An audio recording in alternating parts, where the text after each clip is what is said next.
Oke, selamat pagi, selamat siang pemirsa TV Paulus. Berkaitan dengan final Piala Dunia Qatar, kita akan mencoba melihat sisi lain dari final antara Argentina versus Prancis. Bersama saya ada Mas Eko Napitululu dan Mas Bo Edison. Bukan pengamat sepak bola, tapi penggemar sepak bola. Selamat siang Mas Eko, selamat siang Mas Bo.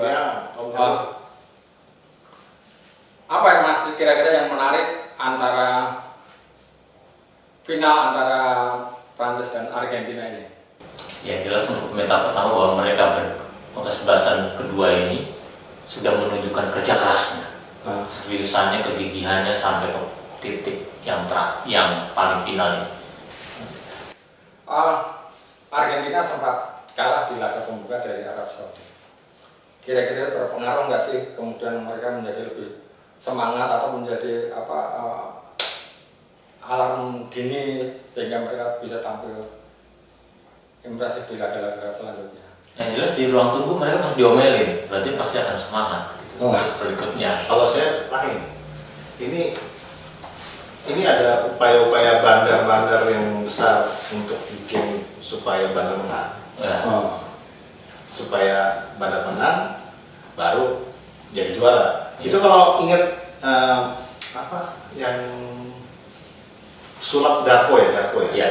Yang dia bilang katanya juara itu yang pertama kali kalah, terus warna benderanya biru dan putih. Dia sudah memprediksi. Dan ini dua-duanya kan biru dan putih. Iya. Oke. Hanya untuk tahu saja yang di rumah. Oke, Mas Eko dulu. Kalau dikaitkan dengan sisi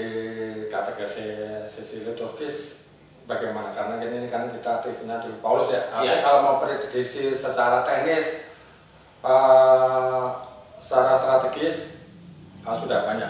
Kita mencoba lihat sisi lain dari kedua tim ini dari sisi kategori seperti apa, Mas? Hamparannya banyak ya, karena di balik bola bundar, di balik pemain-pemain yang dengan peluh-peluhnya mereka di lapangan itu menyimpan banyak hal, nilai-nilai yang paling tinggi, yang mulia dari manusia. Seperti contoh, Bapak Paus Fransiskus itu pernah memberikan tahun 2019 itu penghargaan kepada Lionel Messi. Apa yang menjadi syarat atau alasan untuk memberi penghargaan? Penghargaan dari yayasan yang didirikan oleh Paus Fransiskus untuk memberikan penghargaan kepada sosok-sosok yang memberi dampak pengaruh positif kepada sepak bola ini kepada dunia. Yang pertama, karena Lionel Messi dianggap sosok yang berpengaruh untuk memberikan nilai-nilai positif. Ini katekesis sebenarnya, yaitu Lionel Messi di lapangan menunjukkan kepemimpinan, leadership, kesetiakawanan, memberikan asis-asis yang bagus dengan kesetiaan pada teman-teman untuk memberi semangat, lalu ada unsur keberanian, kegigihan, nilai sportivitas itu ditunjukkan, maka dia layak mendapatkan penghargaan yang menarik sebenarnya. Ini usaha gereja untuk memberikan dengan bahasa umum bahwa di sepak bola itu ada nilai-nilai yang baik untuk dicontoh. Kan juga Katolik banget gitu kan ya? Kalau ada Lourdes di sana ya? Tadi sih dapat bocoran juga sih. Kalau Prancis itu juga secara tradisional itu sebenarnya punya akar kuat di gereja Katolik.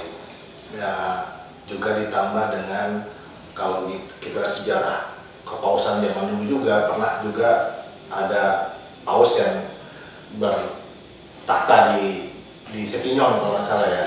Itu jadi kalau bicara berkat, bicara kekuatan, ini sama-sama punya kuasa yang besar nih.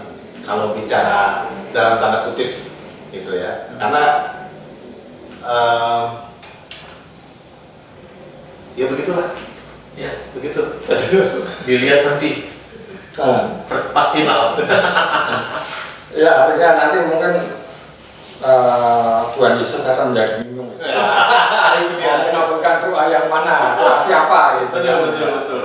Ya, satu secara tradisional tua, Iya. kemudian yang satu secara sejarah karena Argentina ada jajahan Spanyol, dan kemudian pausnya juga orang Argentina pula ya. Wah, iya Itu betul. dia. Ya, penggemar kuat. Jadi akan sangat menarik nih kalau dilihat dari sisi katekese ya final ini ya. Nanti kita akan kelihatan bahwa dalam final itu bagaimana sportivitas, kesetiakawanan, kegigihan dalam masa-masa krisis bola di menit-menit tertentu itu akan bangkit atau tidak. Itu kan bagaimana kita juga mengimani bahwa ada tujuan si pemain-pemain itu untuk di ujung menit ke 90 atau menit ke 180 atau diperpanjang lagi seperti itu. Nah, ada yang menarik juga. Sebenarnya ini bukan soal mencantol-cantolkan bahwa ketika kita menonton itu kan ada emosi, tapi ada iman juga, terus klik mau pokoknya dia akan menang, walaupun mungkin akan menangis nanti. Jadi kalau gitu, kira-kira saya mau nanya juga nih sama Pak Eko nih. Kira-kira pausnya ikut nonton nggak ya? Oh, yang jelas dia kan kemungkinan besar seperti di film Two Popes ya, itu kan kelihatan tuh dia tetap setia pada pujaan kesebelasannya. Berarti kan ke Argentina dia akan bawa selendang Argentina, mengibarkan di istana tempat dia nonton dan tempat pavilion dia tempat nonton. Apakah nanti para penjaganya tuh siapa namanya tuh, kalau disebut prajuritnya juga dari Perancis kan, bisa juga dari negara lain. Kemungkinan akan banyak doa berseliweran sambil ngopi. Sambil ngopi pasti. Wah, itu ramai sekali. Paus kita yang sangat menggilai bola siapa? Yohanes Paus II. Yohanes Paus II sangat luar biasa dia. Penggemar berat Messi. Oh iya. Ya kan, gitu kan. Artinya ternyata gereja juga nggak jauh-jauh dari sepak bola juga ternyata. Iya. Nah, kira-kira apa lagi mau katekesenya tadi? Oh, banyak. Jadi kalau dilihat Paus Francis sekarang ini juga pernah pemain sepak bola. Gitu. Nah, ini masih dengar-dengar Paus Francis kita katanya juga pernah main bola ya? Iya, betul. Dia pernah menjadi di masa mudanya sebelum menjadi imam itu dia ikut kesebelasan di daerahnya dia lokal. Tapi kesebelasan ini menariknya adalah dibentuk oleh seorang pastor Lorenzo, makanya disebut San Lorenzo. Dia bapaknya juga penggemar sepak bola, maka itu keluarga sepak bola seperti Francis. Nah, dia melihat bahwa sepak bola membawa pengaruh yang positif di antara yang negatif, tapi dia mengambilnya sepak bola membawa pengaruh yang positif begitu. Itu yang salah satu yang kita juga bisa ambil dari sepak bola. Kalau Mbak bagaimana? Ini yang susah nih, yang susah. Sebenarnya saya bela Argentina, tapi disuruh paksa ngomong Perancis. Tapi kalau melihat tadi bicara ini apa namanya ya, takdir. Bisa saja sih Prancis juara. Tapi kalau melihat dari perjalanan sejarah dari John Paul yang penggemar berat Messi juga, kemudian Paus Franciscus juga dia orang Argentina, dan sampai sejauh ini kan Messi satu-satunya piala yang belum dia juarai adalah Piala Dunia. Sepertinya kalau Tuhan baik, Tuhan bisa memenangkan Argentina untuk menyempurnakan perjalanan si Messi-nya ini sendiri gitu. Tapi jangan-jangan sobat Prancis hari ini ke Lorde semua nih. Itu berdoa gitu kan. Tuh. Ini susah nih. Kalau mintanya ke bundanya biasanya dikabulin. Iya. Jangan lupa Lionel Messi di tatonya ada Bunda Maria. Oh iya. Sosok Messi sangat menarik dengan tatonya ada Bunda Maria gitu. Ada yang bisa dijelaskan Mas Eko. Sebenarnya tidak begitu juga mendasar apakah Lionel Messi sekarang Katolik atau tidak, tapi yang jelas dia pernah mengidolakan atau sedang mengidolakan karena memberanikan juga tentunya ada Bunda Mari, yang jelas begitu kan. Tetapi bahwa ada unsur yang diambil, biasanya orang kan menempelkan sesuatu identitas itu kan ada yang diidolakan. Apalagi sifatnya permanen ya. Permanen Ya. seperti itu ya. Nah kita lihat saja yang positifnya bahwa ada orang-orang mengidolakan orang-orang kudus itu yang juga mungkin orang lihat akan melihat seperti itu. Itu katekesi berjalan, pengajaran berjalan. Mudah-mudahan kita ambil yang positifnya. Pak Buah bagaimana lihat sosok Lionel Messi ini? Ya Lionel Messi itu Dia kan Katolik taat sekali. sebenarnya kalau dia nyiptain gol kan dia langsung ke sudut, kemudian membuat tanda salib, langsung tunjuk ke atas gitu. Nggak tahu dia ngomong sama siapa di atas ya. Dia selalu lihat ke atas gitu kan. Nah itu sebenarnya salah satu katekesi juga yang dilakukan Messi. Sebenarnya Messi itu secara tidak sadar atau apa ya bahasanya ya, secara alamiah dia melakukan katekesi ke seluruh dunia dengan gesturnya dia, dengan cara dia, dengan imannya dia menunjukkan ke seluruh dunia ya, dengan keyakinan dia. Ini mungkin tidak berbeda dengan Muhammad Salah ya. Ya, Muhammad Salah itu betul. kalau habis gol kan dia bersujud gitu kan untuk ke atas juga itu. Artinya sebenarnya sepak bola bisa untuk mengkampanyekan kepercayaan gitu ya. Ya, itu terjadi di Piala Dunia 2002 ini ya. Banyak isu ada di lapangan. Memang satu kesebelasan atau kesebelasan membawa isu LGBT, ada isu ya, Rusia, Ukraina, lalu ada isu-isu yang lain ya, seperti yang terjadi di Iran yang cukup kontroversial. Sama pekerja migran ya, yang meninggal di Qatar. Iya, jadi memang sepak bola menjadi milik dunia. Maka kalau kita bicara soal Messi adalah berkatekesi, tetapi mungkin ditarik secara umum adalah semua sosok tokoh yang kita idolakan di sepak bola itu membawa kebaikan. Harusnya kita ambil seperti itu, baik itu latar belakang agama, bangsa maupun sifat-sifat yang lain. Tapi yang jelas tokoh-tokoh itu diharapkan membawa unsur-unsur kebaikan, seperti Paus Fransiskus memberikan hadiah atau penghargaan kepada Lionel Messi untuk nilai-nilai keperwiraan, istilahnya ya, iman seperti itu kan, dengan bahasa universal. Bahasa sepak. Ya. Satu lagi juga katanya karena kita WFM ya. Ya. Oh, karena gembala kita. Gembala kita WFM. Karena gembala kita WFM ya. Dengar-dengar dua negara ini, Argentina dan Prancis, punya basis WFM yang cukup besar juga ya. Iya.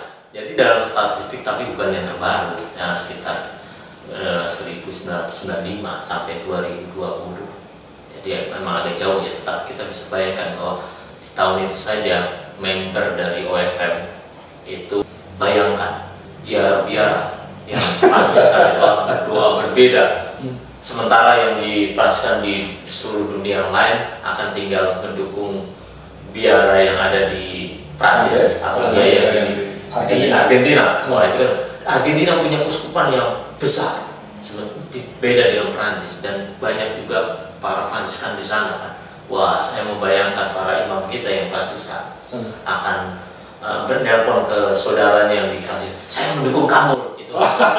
Tapi ada juga yang ke Argentina, saya akan mendoakan tim kamu loh gitu. Fransiskus pasti akan menunjukkan ketidakadilannya mendukung Argentina. Pausnya, untungnya pausnya Yesuit. Itu jobnya kita kan di situ. Itu saya baru tahu juga tuh. Kita baru tahu Pak. Iya, betul. Itu dari statistik ya. Ternyata agak lama. Basis WFM juga di dua negara ini. Akan sangat menarik. Mungkin kalau romo-romo kita nonton juga bingung nih mau milih yang mana ya, Argentina atau Prancis itu. Yang pasti kalau di Prancis kan punya Lourdes. Iya. Di Argentina ada. Oh, banyak tempat-tempat ziarah yang legendaris juga. Memang dalam hal ini tetap terkenalnya Lourdes. Makanya ada kans Prancis bisa muncul begitu saja. Prancis juara dunia kan? Ya, juara bertahan berarti kan. Wah, itu kans buat mereka. Semoga orang melihat bukan dari sisi Katolik atau agama lainnya, tetapi melihat sifat-sifat keutamaan manusia di situ. Itu kan katekese kebenarannya yang kita lihat di situ. Lourdes bisa menunjukkan dukungannya kepada Prancis, tetapi di balik itu yang penting doa Marianya kuat. Iya. Kalau yang penting doa Marianya Prancis dong. Iya. Makanya nih untuk apa buat hati-hati nih Argentina. Bagaimana pembelaannya nih? Kalau yang sekarang ini yang pasti, kalau tadi kan bicaranya kan Prancis dengan Argentina, ya. Ini kalau kita bicara dari yang di luar Prancis dan Argentina, sebagai contoh Portugal itu dia juga punya tempat-tempat sejarah. Cuman pasti mereka akan mendukung Argentina.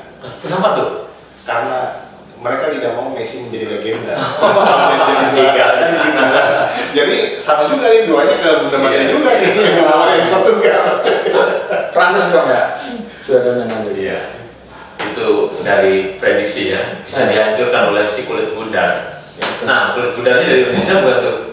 Ya, sebagian bola kan dipasok dari Indonesia, Malang khususnya. Oh, ya, khususnya Malang. Bukan Semarang tempatnya Om Jadul ya? Bukan, Malang. Oke.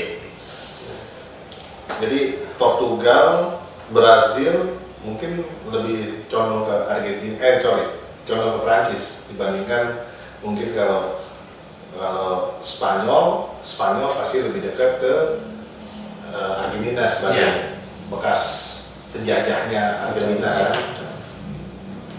Kalau itu sih, jadi kalau kans itu 50-50 tergantung. Balik ke kata Pak Eko, sudah lagi nanti aksi di lapangannya, doanya sudah ada, doa banyak yang mendoakan, doanya sama, Tuhannya sama, tapi lapangannya nanti ya. Sama kan kira-kira. Yang jelas kalau dari saya, sepak bola adalah panggung milik semua. Di situ akan tampak manusia-manusia sejati, karena dari saat krisis dia akan menunjukkan seperti apa, apakah drop atau malah bangkit. Di satu sisi yang menang itu akan rendah hati atau tetap tinggi hati untuk menghina atau merangkul lawannya. Itu gambaran manusia yang baik. Itu yang diharapkan Paus kita Fransiskus, dan di sini kita berharap umat Paulus melihat hal-hal yang bernilai keperwiraan sebagai pemain-pemain yang mulia dari ciptaan Tuhan, begitu. Apakah itu milik agama, background negara, budaya, itu adalah percakapan-percakapan iman. Nah, yang dibuktikan secara realitas adalah di lapangan, begitu. Itu pesan dari saya sih. Punya kalimat penutup. Kalau agama hanya bumbu aja, hanya pemanis penyedap aja, bahwa akhirnya yang pasti Indonesia nggak juara. Jadi kita siapapun yang menang, kita tetap seperti biasa, tetap bahagia, tetap aktivitas seperti biasa aja. Karena tidak ada yang, semua itu kan ya sudah ada proses, ada proses yang harus dikerjakan, harus berjalan, itu aja sih. Demikian tadi kita ngobrol asik dengan Mas Eko Napitulpulo dan Mas Bu Edison. Terima kasih. Nanti kita bertemu lagi setelah gelaran final. Terima kasih.